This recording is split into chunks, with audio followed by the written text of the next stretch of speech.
This is the brand new MV7 dynamic mic from Shure. So it's part of the Motive range, which features mics like the MV88 and the MV51, and they're kind of aiming the Motive range at influencers.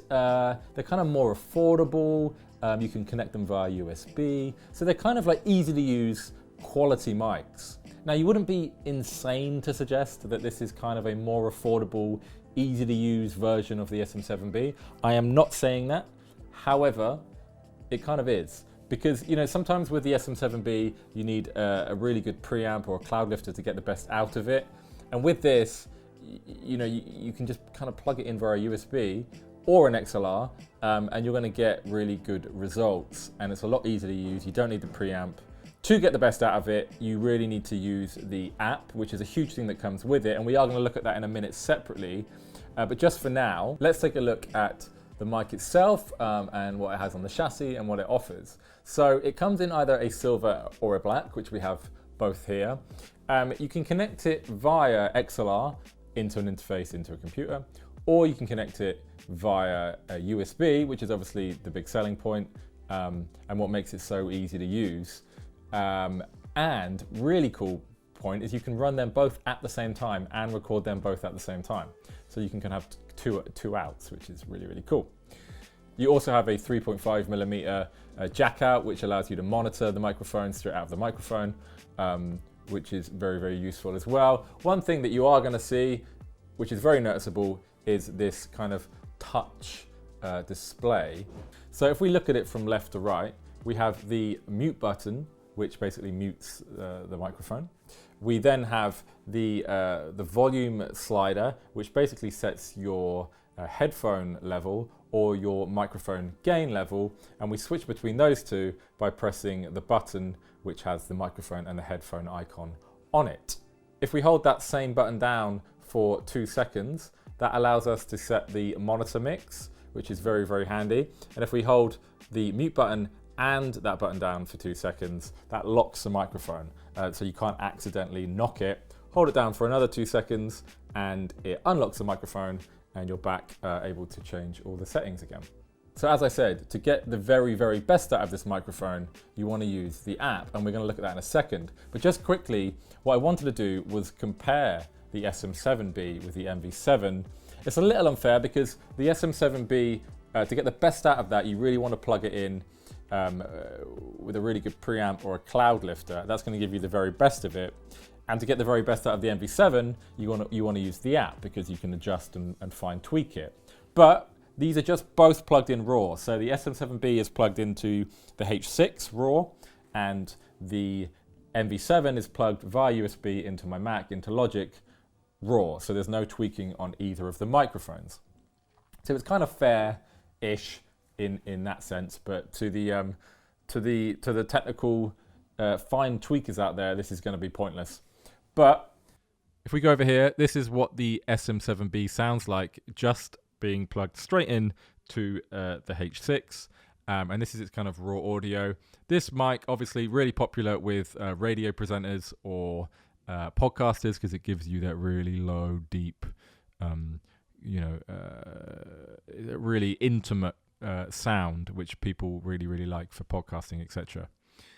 If we move over to the MV7, which is going into my Mac, it should give a very similar kind of sound because these mics are so good. They have something called voice innovative technology, which focuses in on what you're trying to record and cuts out all the background noise. At the moment, I'm recording and there's some music playing in the background and some people talking outside, and you shouldn't be able to hear it because it should be focusing in on my voice. As I said, the app will give you the very best out of this microphone. It will allow you to tweak everything, but this is it going straight in to the Mac. Quick disclaimer, apologies if there's any popping going on.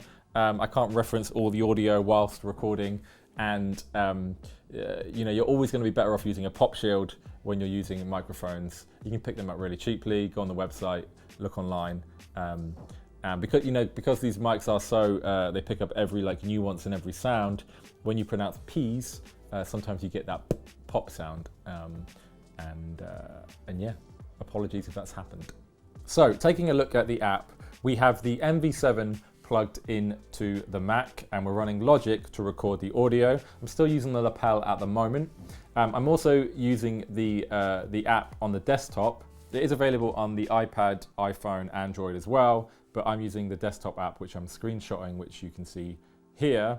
I should explain that there's two kind of modes when using the app. You have auto level, which is kind of plug in and play basically. It's kind of like a virtual engineer. Everything's kind of set up for you. You can tweak a few things, which I'll show you in a second. But basically it's kind of plug in, let's go, a couple of clicks and you can record. The manual mode is more for your kind of expert recorders. If you want to tweak and fine tune everything, then you're going to be better off using the manual mode. So let's have a look at both of them. We'll start with the auto level, your kind of easy plug in and play.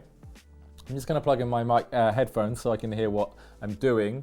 And so let's move over to the MV7 now. So now you can hear the MV7 audio. If we take a look at this, you've got mic mute, which is going to mute the mic. The monitor mix here, and I don't know if you can see that, but you can see that as I change this, the lights on the mic change.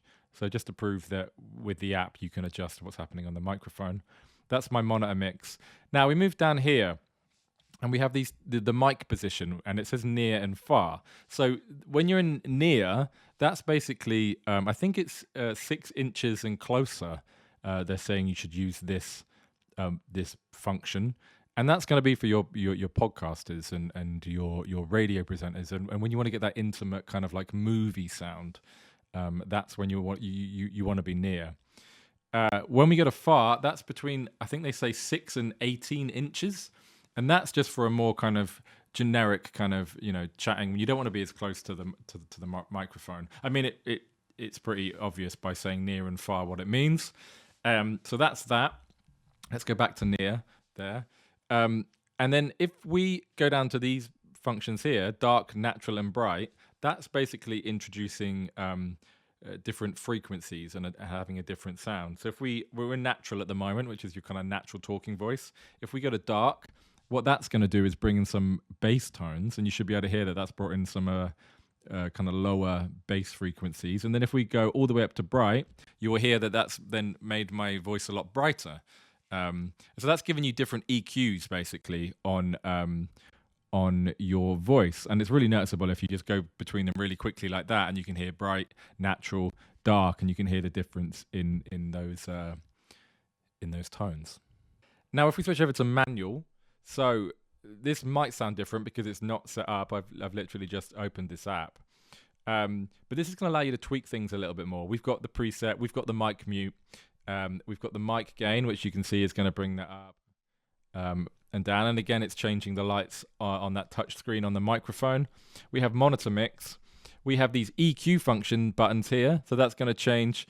That's a high pass, a presence boost, and a high pass and presence boost. So that's going to change that. We've got a limiter there.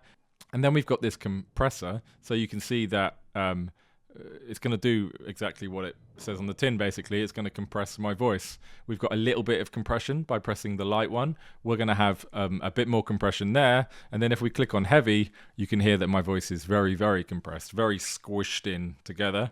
And that's going to suit some people. If you're doing like movie trailers and you want to have that deep voice, then that's going to be great. And we turn that back off again, and no more compression. So that's very, very cool. It gives you, in that manual mode, it just gives you more of the ability to change things, and it gives you more opportunity to tweak things to your preference. So that's kind of the app using the auto level and the manual modes, and that's going to really allow you to get the best out of this microphone. So that was the MV7. Shure make great quality products. They make great microphones. No one's gonna disagree with that. You look at the SM58, it's the most staple live microphone in the world. And the SM7B for radio and podcasts. There's so many people using it. I think this is an absolute beast, and is gonna be really, really popular. To be very simple, it's an SM7B that you can plug in really easily. Without a cloud lifter or a preamp, via USB.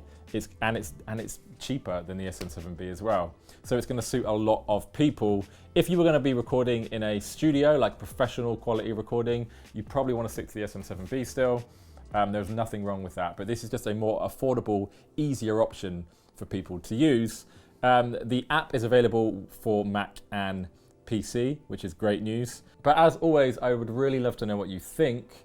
I think this is going to be a big talking point, and I'd love to know in the comments box what you think of this. If you've used one, if you want to use one, what you think of the SM7B, and what you think of Shure as a brand in total, please let me know. If you've enjoyed this video, please give us a like and a thumbs up, and don't forget to hit that subscribe button if you want to see more videos like this, and I or Tom will see you very, very soon.